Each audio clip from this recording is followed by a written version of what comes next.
Hello everyone, welcome back to a brand new Pokemon video. In today's video, we are going to be doing a review on the Pikachu Secret Rare from the one and only set that finished off the Sword and Shield era, Crown Zenith. This set is one of the most sickest sets in the entire world, bringing some of the most best cards and underrated cards of all time, including the one I am reviewing on today. I wanted to, trying to thank them for releasing such a legendary Pikachu. Now, for some people might think this is very overrated. For some, yes. I could see your point for being overrated, but I don't see your point as towards the design. The design is probably one of the best parts about this card. Now, every other Pikachu, we all know, every other Pikachu, the Rainbow Chokachu, other Pikachus, they have the same design to them. But this Pikachu welcomes in a fresh new vibe, and the fresh vibe it gives, of course, is because it contains more characters than just Pikachu on a card. Now, we all love Pikachus, we all love them, we all love seeing him surfing and flying out of a freaking airplane and stuff like that. But we never really thank them for putting all this artwork into this Pikachu. This Pikachu has some of the best artwork I have ever seen. They have some of the best Pokemon from the Sword and Shield era, some of the newest ones from the Sword and Shield era, and they put them into this Pokemon set. They have, they have Pikachu, they got Calyrex, Urshifu, I think there's Zacian and Tenalon, Crobat, and much more are all on this Pokemon card. This art contains so much more than just a little bit of craziness. This card brings back all the memories we've had of the Sword and Shield era, and they put them all together. They put basically the best Pokemon from the Sword and Shield era into this one specific card.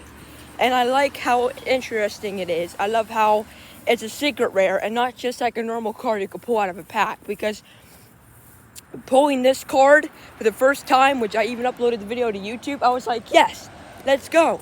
But the downside from it is it depends on how much you're spending. If you're spending like $200 on an ETB or $200 worth of ETBs just to, pull this card to find out it's only $12, I think that's a little bit of waste of money. But again, I think it's worth more. So I think they're kind of not having the price right. They're putting an Umbreon VMAX from 2 years ago is still like $600 when this one should be at least $100, maybe more. It all depends. This Pokemon was a lot of money. I just think as there's new sets out, people's cards, their interests start to go up in different cards, and they forget about this one, which is another bad side. A lot of people are going to forget about this card, even though it's good. It's like most of the good cards will be forgot about, and the bad ones are the ones you're going to be stuck with probably for the rest of your life for good reviews. But this Pokemon, there's nothing wrong with it. It has an absolute beautiful artwork to it. It's so beautiful because you have Zacian, you got Pikachu, you got Crobat, you got Calyrex, you got all these other Pokemons that made this fresh new Sword and Shield era space sets and all these sets good.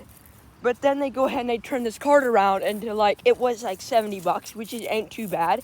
It's like $30 off of what I averaged it out to be, in my opinion. But then, my opinion of what it should have been.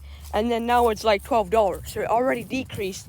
And it didn't even come out a year ago, and it still had decreased most of its dollar. It was $77, now it's down to $12. That's literally like $60, $70 already right there wasted. It's just, I don't see how this card is going to last anytime soon. On the market, there's a lot of cards going for a higher price than this. We still have the Umbreon V, alternate art from Evolving Skies. We still have the Metal Pikachu and the Metal Charizard going for a high price. We still have the Charizard that just released, which we all know why that's up. We still have the Iono Special Illustration Rare going for $90 when it was originally like $100, $200. So they're still keeping their price for them, mainly because they're brand new sets and everybody likes them. But then there's these, which have a better design to them and deserve more recognition that don't get it. So it depends on what you like. If you like good cards at good prices that will stay, this card ain't for you to invest in, to look for, or whatsoever. But if you pull it, it's always good to keep cards like this, and just in case they were to go up in value, because at any moment, at any given time, the card value may increase depending on how many people want it, how many people don't want it. They have to average that out. They see which one wins, and they'll probably turn up the price. But to say that, I'd suggest you would probably want to invest in this probably now until November.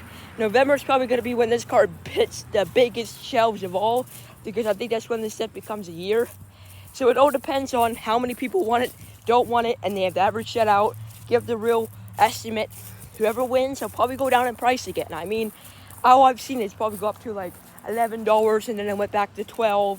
So it's like staying in the average of $11 to $12, which is still pretty good, as some other Pikachus are still in a good price. I think this one deserves a little bit more recognition, but it all depends on how many people want it and don't like it. So I hope you enjoyed today's video. Give it a thumbs up, and I'll see you on the next one. Goodbye.